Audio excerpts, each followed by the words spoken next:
இன்னையோட உங்களுக்கு பிடிச்ச கெட்ட நேரம் எல்லாம் விலகி நீங்க நல்லா இருக்கணும்.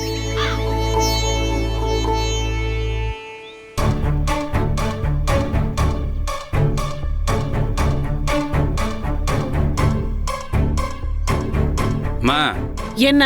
எனக்கு பசிக்குது, சாப்பிட்டு வந்துட்டுமா? ஏய்,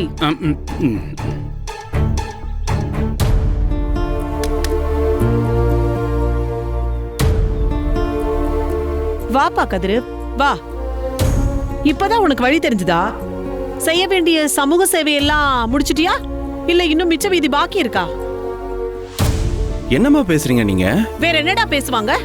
நேத்து காலையில நீங்க 2 பேரும் வீட்டை விட்டு போனவங்க, இப்பதான் வரீங்க. என்னடா நினைச்சிட்டு இருக்கீங்க உங்க மனசுல? மா, நாங்க ஏன் போனோம், எதுக்கு போனோம்னு உங்களுக்கு தெரியாதா? அத தெரிஞ்சுதாப்பா சொல்றேன். எல்லா சமூக சேவையை முடிச்சிட்டு வந்துட்டீங்களா? மா, நம்ம தனமாவுக்கு பண்றது சமூக சேவையா?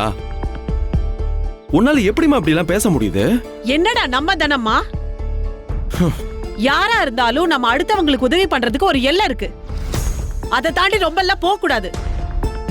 இதெல்லாம் நீ போய் செய்யணும்னு நமக்கு என்ன அவசியம் இருக்கு? மா, அவசியம் இருக்கிறதுனால தான் நான் போறேன். தினமா நமக்கு வேண்டப்பட்டவங்க, அவங்க ஒரு தப்பு செஞ்சிருக்க மாட்டாங்கன்னு எனக்கு தோணுச்சு. அவங்க நிரபராதி நிரூபிக்க எனக்கு தோணுச்சுமா. அவங்களுக்கு உதவி செய்யணும்னு நான் போனேன். நானும் நினைச்ச மாதிரி அவங்க எந்த தப்பும் செய்யலன்னு கோர்ட்ல நிரூபிச்சு அவங்கள ஒரு மிகப்பெரிய பிரச்சனையில இருந்து காப்பாத்தி மீட்டாச்சு. இப்பதான் மனசுக்குள்ள சின்னதா ஒரு திருப்தி இருக்கு. நம்ம ஒருத்தவங்களை காப்பாத்தி இருக்கோன்ற ஆத்ம திருப்தி, அவ்வளவுதான். ஆத்ம திருப்தி எல்லாம் இருக்கட்டும்.